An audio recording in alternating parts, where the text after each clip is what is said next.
Welcome to video number 2 of the Atrium Integrator 7604 tutorial.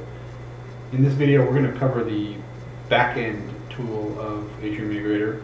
We're calling video 1 the first video where we created the job within Atrium Core, and we had just a limited amount of what we could do, but it allowed us to very easily and quickly create an integration to bring data into the CMDB. So now we're going to open that job up inside of the back-end client, and we're going to enhance that, and we're also just going to show you what it created on the back end. And the tool that we use is the Atrium Integrator Spoon client, and that's this icon that I have down here at the bottom of my screen. Opens up this Pentaho data integration tool, and by default, you can go ahead and log in here. By default, the password is admin. Okay, and that brings us to this start screen, or this welcome screen. And if you recall, in the architecture we call out a separate database that is needed. So when you go to install this, it's going to ask you for a separate database, right? That separate database is where all of that job information is created. So the job that we created in the web front end got stored in that separate database. It does not get stored in Remedy, in the Remedy database, the AR system database. It's stored external. That allows us to interact with that job that we created in the web front end with it here, and whatever changes we make are available in the web front end. So if I come in here and enhance that job, I can still run that job via that console. Now I won't be able to make all the transformations and do all the fancy things that I can here in that tool, but it still runs the same job. Okay, so think of this as the back-end admin tool that I can then, I can provision out to somebody that knows this or wants to take responsibility over this tool, and then maybe have another person that just kicks off the job, right? It's just like an AI user that says, okay, you just go into the tool and run the job. Somebody else is cranking out the transformations in the background here. So what we're going to do is we're going to go ahead and open that transformation, or the job that we created. We do that by the file open, and you can see right here that import tutorial job that we did create. It's the same text that created all these little bits right here, and you'll see that it created this import tutorial. It created a job, and it created the 3 transformations, right? So we have the computer system, disk drive, and then the one for the relationship. What it also created was this sub import tutorial job. And what happens is this becomes like the overarching job that sets everything up, and then calls this sub job, which then in turn calls the transformations inside of it. You'll see that as soon as I open this up here. So here we go. So we have the start button, right? So this is very Visio-like, right? So we have a flow bar and all of these. So here's your steps, here's your hops, these arrows, and they all like pin themselves down, so I can drag and drop all this around, and those hops stay with the steps they're associated with. Okay, so I can even go backward, all that fanciness. So what this does, right? So this is the overarching job. So it comes in and sets some environment variables. That's what this step does, and then immediately calls our sub job, which then in turn calls all of our transformations. So I'm going to go ahead and right click on this sub job and open that up, and now you can see that we have our 3 transformations. And I'm going to drag these around just so we can read them a little bit better. Okay. This doesn't play any effect in how they're executed or anything like that. It's just making it easier to see. So you can see this sub job. Okay, so we're in a job, so we have a start command, and that then flows into the computer system job transformation, and then after that is done, it comes into the disk drive transformation, and then on to the relationship transformation. All right, and so we're going to select this computer system transformation, and we're going to open that up. You can see how it just keeps building up our tabs across the top here. And so now this is the transformations are where the actual work is done. Okay, so this is where we're actually reading the file in, or the CSV, whatever, or the database or XML file, whatever it may be. In this case, just the CSV file, and we're reading that in, and then we're going to flow it through. Okay, so by default, it always has this add constants step in place here, and for current, I'll show you that in a second, but it doesn't really do anything at this point. Let's just show you here the source, just so you can get the warm and fuzzy that we actually did. We're talking the same thing, right? So remember the path that I put in for the computers? That is exactly the same path here in File, and so that's opening that up, and then it's adding constants. This is, remember, it always gets inserted. There's nothing in there. We'll show you that in a second, what we can do with that. And then it outputs it to the CMDB. So I'm going to select that and edit this. And you can see that we use our data source, our data store that we created, the Atrium CMDB, that's defined here. And this is our output to the computer system class and my data set ID. All right, and just how to look up the values, right? So here's all my mappings. Okay, so just note any fields mapped up here are also going to be pushed to that value, right? So if I map serial number up here as well and drop it from down here, it still would push serial number. Okay, and we can just easily edit the mapping by bringing this up and showing you what's mapped. Okay, we'll show you that here in a second. So now the one powerful, the big powerful thing that makes AI just blow away AIE is when I click on this design button here. Here's all of the things that I can do, and then you can expand all of these things and look at all of the things, right? So this is just the input steps, what are available to me to bring in data. So I can do LDAP, I can generate rows if I wanted to, I can create my own data, I can do Excel, I don't have to do a CSV file, I can do Excel directly. Here's a CSV file input. Okay, I can read the CMDB if I wanted to bring that in as a source. I can do XML, just a text file, and go read another table on another database. I can do a Salesforce input. Anything I wanted to. I read RSS files, or feeds, excuse me. Anything I wanted to do, right? And then output. I can output here. So you can just expand all these things and look at what's possible. This is a really huge piece, all the transformation capabilities.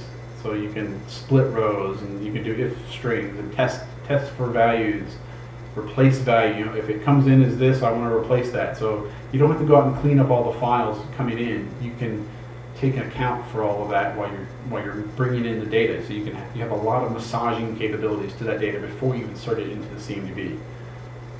Anything you want to look at, that's all called out on the Pentaho Wiki forum, or wiki site that we have links to, and that's where you can go find out what these things do. Like if I come into this validation, what does credit card validator do? What are my options, or what do I need to do, or any of these things.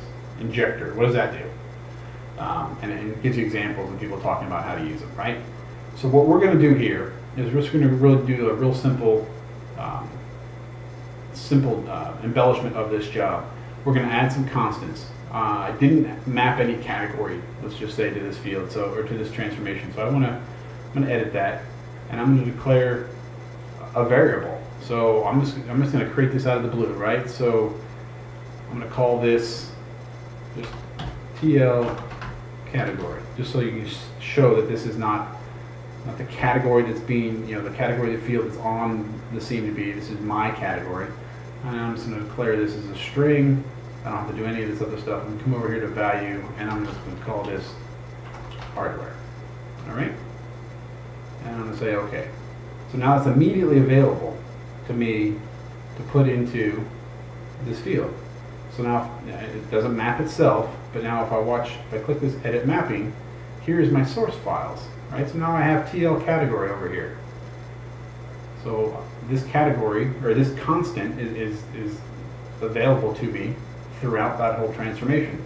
So now I'm just going to map it to category. And now this is the one bad thing. This target fields is not alphabetized, so you have to find category, and I believe category is the last. Yep, there we go. It's the last one. So we're just going to add it, and there's category. Okay? Very easy. I've mapped the field, click OK. And now it's in there. I just have to hit save, and it generated, right? So now that transformation, now if somebody were to execute that job from the web front end, this job would now include hardware as category, okay? Now, what I also did was I did transform the data. I added another row since I recorded that first video. So I'm just going to open it up and show you what I did. Okay, so here is the data that we're looking at, right? So it's not very much data, but I added this extra row, okay? And you can see the last manufacturer is called the bad.